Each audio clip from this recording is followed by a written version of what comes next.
I went to the bank to apply for a $5,000 loan, but the manager looked at me and said, "Ma'am, you have $43 million in your account. Why would you need a loan?" I had never imagined having that kind of money. My life had always been simple and modest. But the day I discovered the truth, everything changed. Hello, dear listeners. Diana here once again. I'm happy to have you with me. If you enjoy these stories, please subscribe to the channel, leave a like, and tell me in the comments which city you're listening from. I'd love to know how far this story reaches. For most of my life, I believed I was a good judge of character. I spent 31 years teaching third grade at Millbrook Elementary School in Dayton, Ohio. During those years, I watched children learn, grow, and reveal their true feelings. I could tell when a student was lying about homework or hiding sadness behind a smile. I thought I understood people well. What I didn't realize was that the people closest to me could deceive me. My husband, Daniel, was a reserved man. He wasn't distant, just quiet and thoughtful, like a deep river flowing calmly beneath the surface. We married young and built our life slowly and carefully. We owned a small house on Carpenter Street with a front porch I adored and a garden Daniel never quite mastered. Daniel spent his career working in finance. He wasn't flashy or involved with Wall Street. He simply managed investments with patience and precision at a regional firm. At home, he rarely discussed money. "The money takes care of itself," he would often say, "as long as you don't interfere with it." I trusted him completely. That arrangement worked well for more than 2 decades. Everything changed when Daniel passed away from a heart attack in March 2016. Grief transformed me into someone I barely recognized. I struggled with everyday tasks. I forgot meals, missed bills, and once stood in a grocery store aisle for 15 minutes holding a box of cereal because I couldn't remember why I was there. That was when Ronald and Cynthia stepped in. Ronald, Daniel's younger brother, was outgoing, charming, and always seemed confident. Cynthia matched him perfectly. Friendly, polished, and reassuring in a way that immediately put people at ease. A week after the funeral, they came from Columbus with sympathy, home-cooked meals, and advice. "Peggy," Cynthia said gently while sitting at my kitchen table, "you shouldn't be worrying about finances right now. Let Ronald handle things for a while until you're feeling stronger." I agreed without hesitation. At the time, I could barely think clearly. Ronald arranged for himself to have access to Daniel's financial accounts. He described it as a temporary administrative measure and presented documents for me to sign. Trusting him, I signed wherever he indicated. I didn't read the paperwork carefully. Even now, that remains one of my greatest regrets. Life slowly returned to normal. I went back to teaching, cared for my garden, and learned how to live on my own. Ronald and Cynthia stayed in touch through holidays and birthdays. They occasionally visited with a bottle of wine and always appeared concerned about my well-being. I never questioned their intentions. The first sign that something was wrong appeared about 18 months ago. A close friend encouraged me to update my will, so I scheduled a meeting with an attorney named Patricia Howe. She asked me to bring a summary of my assets. I opened the financial folder Daniel had carefully organized over the years. As I reviewed the documents, something felt off. The numbers didn't match what I remembered Daniel describing. I wasn't a financial expert, but I knew enough to realize that our assets appeared significantly lower than expected. At first, I assumed I was mistaken. Maybe the market had declined. Maybe I'd forgotten details. Still, a feeling of unease settled inside me and refused to leave. I started paying closer attention. I noticed Ronald's expensive new truck. I saw vacation photos from places like Tuscany, Barbados, and luxury ski resorts. They had always lived comfortably, but now their lifestyle seemed unusually extravagant. One day, I casually mentioned that I might consult a financial advisor. For just a brief moment, the warmth in Ronald's voice faded. Most people wouldn't have noticed. After 3 decades of teaching children, I did. Then came the day that changed everything. I visited First Midwest Bank on Salem Avenue to inquire about a small $5,000 personal loan for a new HVAC system. The bank manager entered my information into his computer. He looked at the screen, then at me, then back at the screen. Finally, he said, "Ma'am, according to our records, you have more than $43 million in an investment account under your name. Why would you need a loan?" I thought I had misheard him. When he repeated the figure, I sat frozen. The account had been established in 2009 under the Daniel R. Collins Trust, with me listed as the beneficiary. I could hardly process what I was hearing. Daniel had never mentioned this account. It wasn't in any of the records Ronald had shown me. And despite years of managing my finances, Ronald had never once brought it up. As I drove home, questions flooded my mind. How could anyone overlook a trust worth more than $43 million? Was it truly forgotten or deliberately hidden? Back at home, I sat at my kitchen table and began reviewing every financial document I could find. Hour after hour, I compared records, statements, and dates. By midnight, a troubling pattern emerged. Over the previous 8 years, roughly $380,000 had been transferred from accounts Ronald managed on my behalf. The money had disappeared through questionable fees, unexplained transfers, and transactions that provided no benefit to me. Each amount was small enough to avoid drawing attention, but together they totaled nearly $400,000. Then another realization struck me. Ronald clearly had no idea the trust account existed.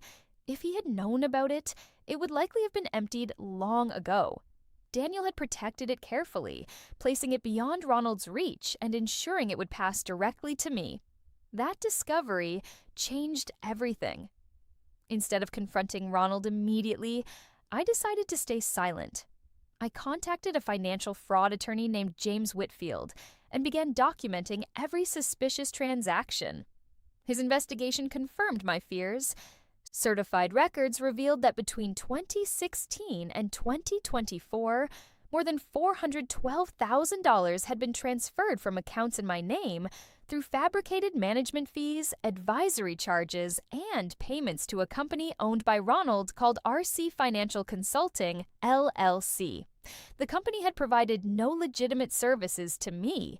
The transactions were carefully structured to avoid attracting attention. When I asked whether it was illegal, Whitfield's answer was clear. Yes. That was the moment I understood the truth. The man I'd trusted during the most vulnerable period of my life had taken advantage of me.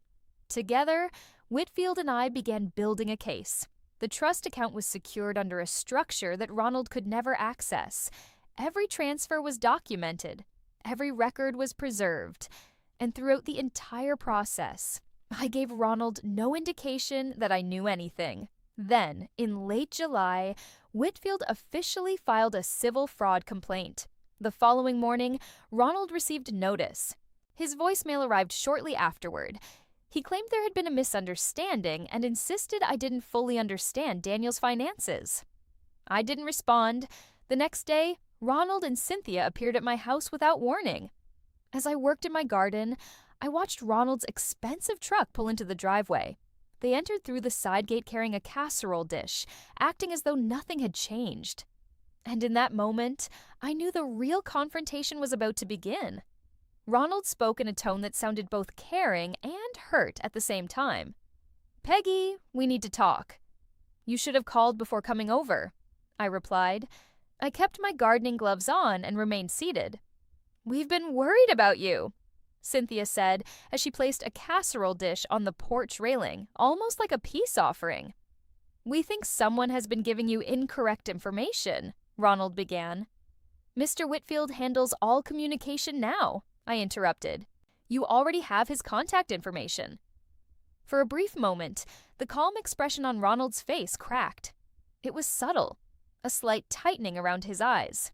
"Peggy, please listen," he said. "If you continue down this path, you're going to tear this family apart. Daniel would be heartbroken. He trusted me with..." "With what?" I asked. Silence followed. With what exactly, Ronald? What did Daniel trust you with? Say it plainly. He had no answer. Cynthia touched his arm, and I watched them adjust their approach instantly. Finally, Ronald dropped the wounded act. "We can settle this quietly," he said. His voice had become flat and direct. Oddly enough, I found that version easier to deal with because it felt honest. "You have no idea what becomes public during a civil lawsuit. Your name, Daniel's name, everything. Is that really what you want? His reputation dragged through court?" "My attorney will contact you," I said. Then I stood, picked up my trowel, walked inside, and locked the door behind me. They lingered on the porch for another minute before leaving. Afterward, I sat on the kitchen floor, not because I was falling apart, but because my legs needed a moment to catch up with what had just happened. For the first time in 8 years, I had looked Ronald Collins in the eye and refused to back down. The threat involving Daniel's name stayed with me, though. The following Monday, I spoke with Whitfield. He confirmed that most civil court records were public, although certain details could potentially be sealed. He assured me he had managed situations like this before. For the next few days, I deliberately stepped away from constantly thinking about the case. On a Wednesday afternoon, I drove to Columbus and spent 2 peaceful hours walking through the botanical gardens. One greenhouse was filled entirely with orchids. That Friday, I had dinner with Carol. We talked about her granddaughter learning to ride a bicycle, a novel we had both recently read, and whether the new Italian restaurant on 5th Street lived up to the hype. It did. For the first time in months, I felt grounded. Then the settlement offer arrived. The proposal came through an attorney named Gerald Marsh, representing Ronald and Cynthia. The letter was polite and carefully worded. Hidden within it was their offer, $175,000 in exchange for dropping the lawsuit and signing a mutual confidentiality agreement. I sat at my kitchen table and read it twice. $175,000 against more than $412,000 that had been taken, against 8 years of manipulation, against the trust Daniel had protected for me. I couldn't decide whether the offer was an insult or a test. Either way, my answer was simple. I forwarded it to Whitfield with one sentence: "Please decline." Later that day, Whitfield called. "They've filed a counterclaim," he explained. "Their argument is that the agreement you signed in 2016 was legally valid and gave Ronald authority to charge those fees." "Were those fees actually disclosed?" I asked. "There is a disclosure clause," Whitfield said. "It's buried deep within a 12-page document written at an advanced legal reading level. You signed it 5 days after your husband's funeral." Then he added quietly, "We'll deal with it." After hanging up, I made tea and stood by the kitchen window, looking out at the garden. The final summer roses were beginning to fade. Oddly enough, I wasn't frightened. What I felt was certainty. Ronald and Cynthia were going to fight. Of course they were. They had too much to lose. And I had too much at stake to let fear push me back into the role of the grieving widow who signed papers without reading them. That afternoon, I called my younger sister, Beverly, in Phoenix and told her everything. There was a long silence. Then she said, "Peggy, I'm coming to Dayton." 2 days later, she arrived with a suitcase and enough anger for both of us. Beverly had always been the stronger voice between us. After retiring from nursing, she remained practical, organized, and impossible to intimidate. She spent 20 minutes reviewing my documents before finally looking up. "Ronald Collins sat at our family Christmas table," she said. "He ate our mother's cooking." "I know." "He flew in for Daniel's funeral." "I know." Then she looked at me carefully. "Are you okay?" I surprised myself with the answer. "I'm better than I've been in 8 years." And it was true. During the week she stayed, Beverly helped organize documents, attended a meeting with Whitfield, and asked questions so insightful that even Whitfield complimented her. She also filled my house with home-cooked meals and a sense of warmth I hadn't felt in years. When she finally left, she held my hands and said, "Daniel knew exactly what he was doing." He left that account for you because he believed in you. You're exactly the person he expected you to be." I carried those words with me long after she drove away. Meanwhile, Ronald and Cynthia became silent. No phone calls, no surprise visits, only communication through attorneys. Let them watch. I was no longer afraid of being watched. Later, Patricia Howe connected me with two other women who had experienced similar betrayals. We met for coffee and talked about something deeper than legal cases. We talked about what it feels like to realize you've been manipulated and what it feels like to finally stop allowing it. Driving home, I thought about Daniel, about the trust account he had quietly created, about the years he spent building a safeguard I never even knew existed. Perhaps he never specifically suspected Ronald, but he understood something important. Grief makes people vulnerable. And somehow, years before I needed it, he had built a wall of protection around me. Now it was my turn to finish what he had started. In September, Ronald called again. This time, he asked permission before coming. That alone told me it was another performance. His voice sounded softer than before. "Peggy, things have gotten out of hand. Before this goes any further, maybe we should sit down together. No lawyers, just family." I told him I would consider it. After consulting Whitfield, I agreed. With one condition: Carol would be present. They arrived Saturday afternoon. Cynthia was dressed in muted colors with no jewelry, carefully presenting an image of humility. Ronald wore a simple button-down shirt, looking every bit the sincere family man. Carol sat quietly in an armchair near the window. I noticed Ronald glance at her briefly. He hadn't expected a witness.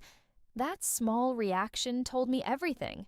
Their strategy depended on dealing with the old version of me. That woman was gone. "We've done a lot of thinking," Ronald began. "Maybe we made some mistakes. Maybe we weren't as transparent as we should have been."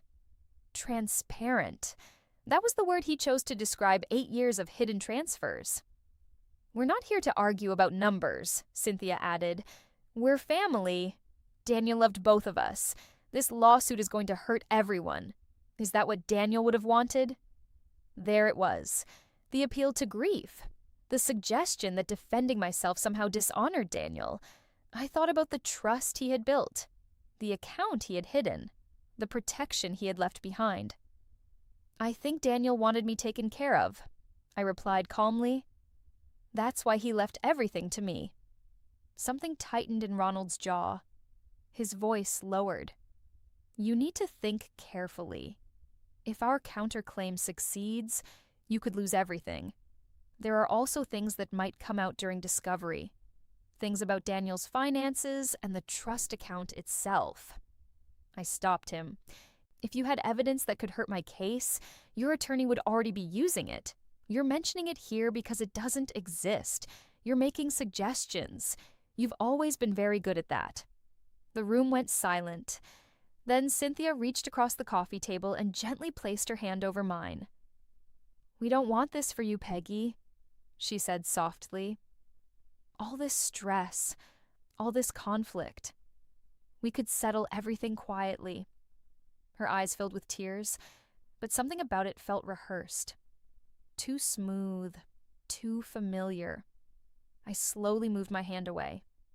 "No," I said simply. Then I stood up. The meeting was over. As I watched their truck disappear down the street, my hands trembled.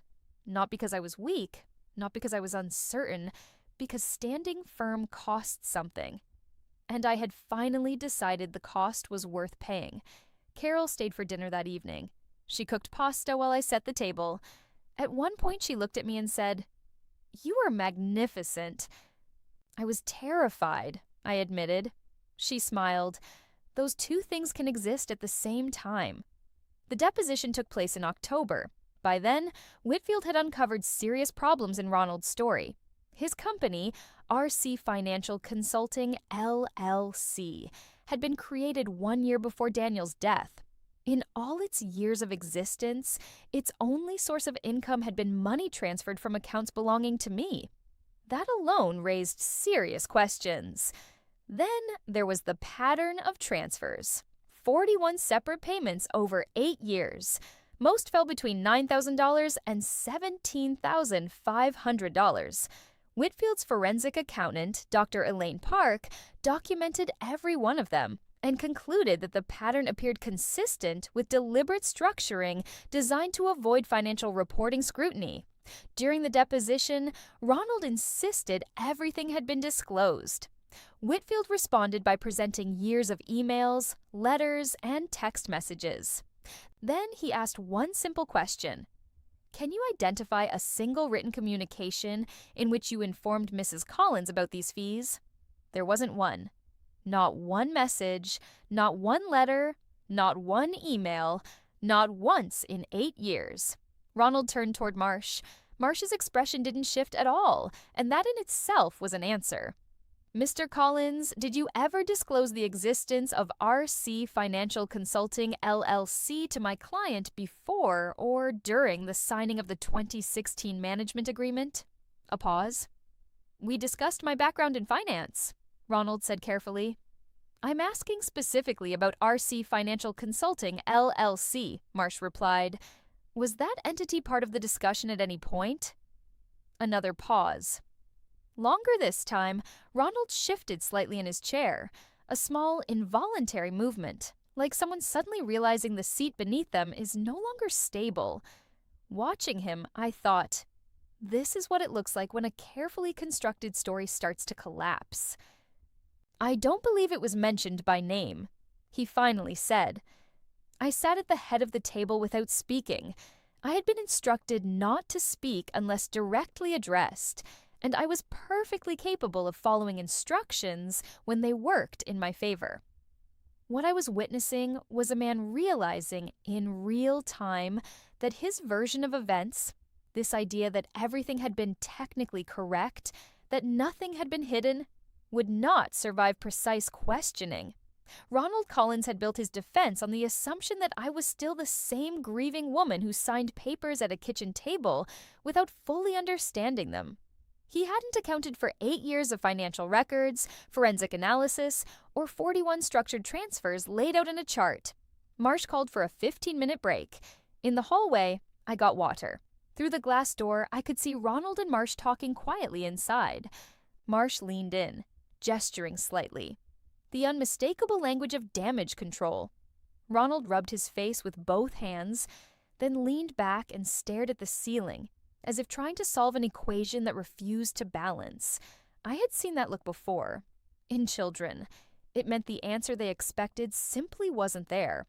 When we returned, Marsh requested a follow-up session and said they were open to renewed settlement discussions. Whitfield agreed to consider it. Outside the building, the October air felt sharp and clear. Whitfield allowed himself a small, satisfied expression. They're going to come back with another number, he said.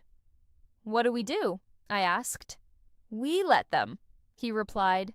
Then we decide whether settlement makes sense or whether we take this to trial. I looked down the street. People were moving through ordinary life. Coffee shops, a bookstore, traffic lights changing as if nothing important was happening at all. What happens at trial? I asked. Everything we just presented, he said, plus the structuring evidence, which I've already referred to the U.S. Attorney's Office this morning. I turned to him. Criminal referral? It's my obligation, he said simply. And yes, they came back with $280,000. Whitfield placed the offer on his desk without comment and waited. I read it once, then set it down. No, I said. He nodded. I expected that. What do we have?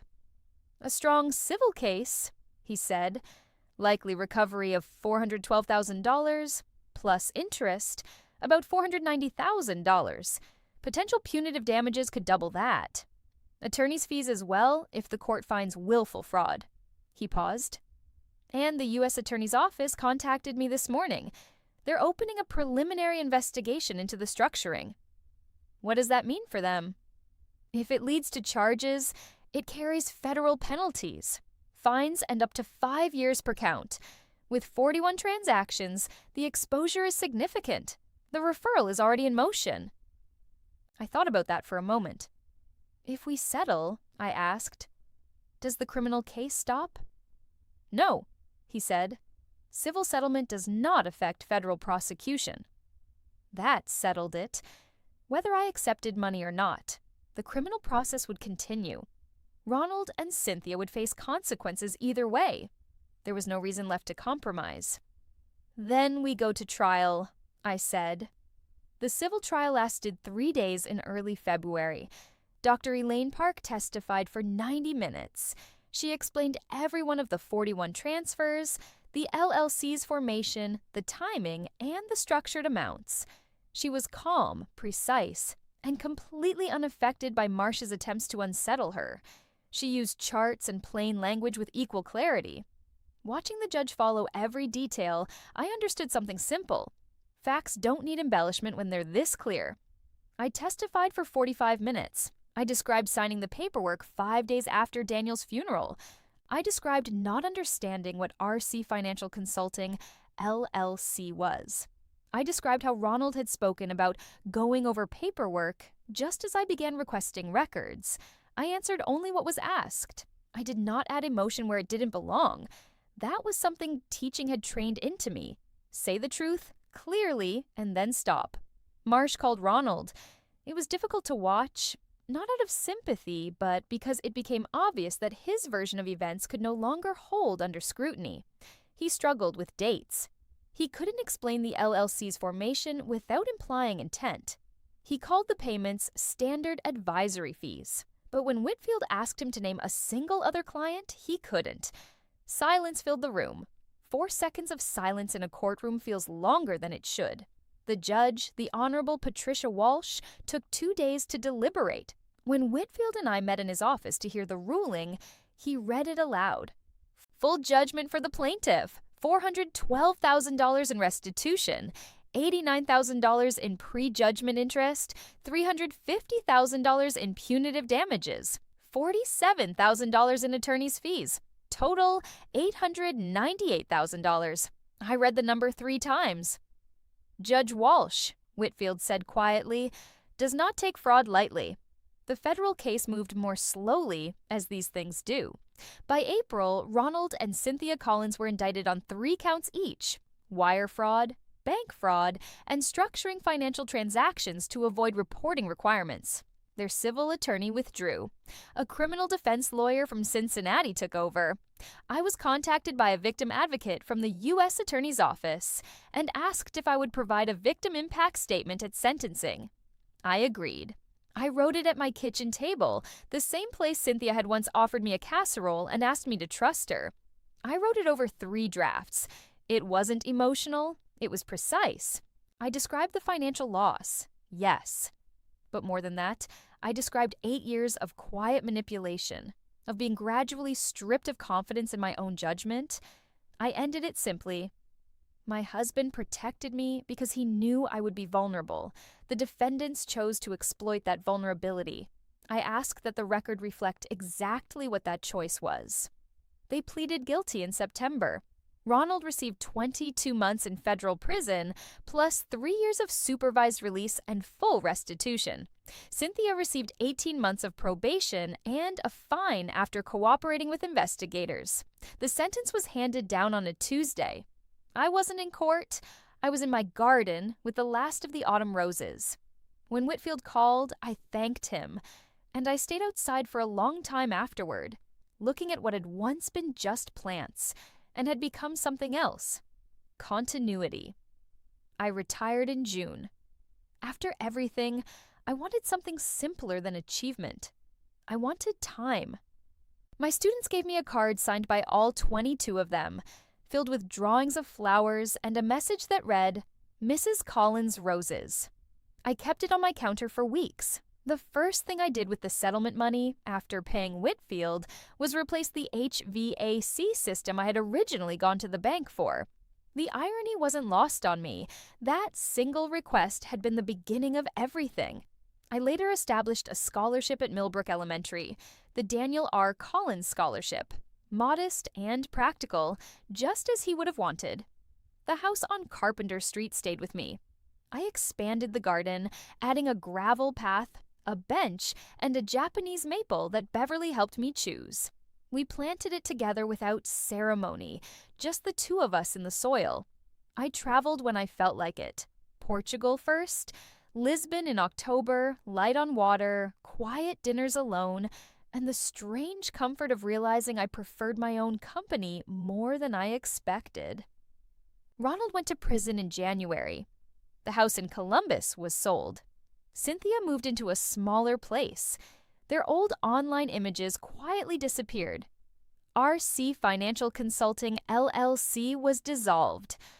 I don't know if they ever speak again, and I don't need to. What remains is simple: choices and their consequences. And something else I didn't expect: lightness. Not happiness in a dramatic sense, but something steadier. The feeling of no longer doubting myself at every turn. One afternoon, sitting beneath the Japanese maple, I thought, Daniel knew. He built that trust because he trusted me to find my footing again. He was right. I'm 61 now. I garden. I read. I travel when I want. And I don't sign anything without reading it first. What would you have done?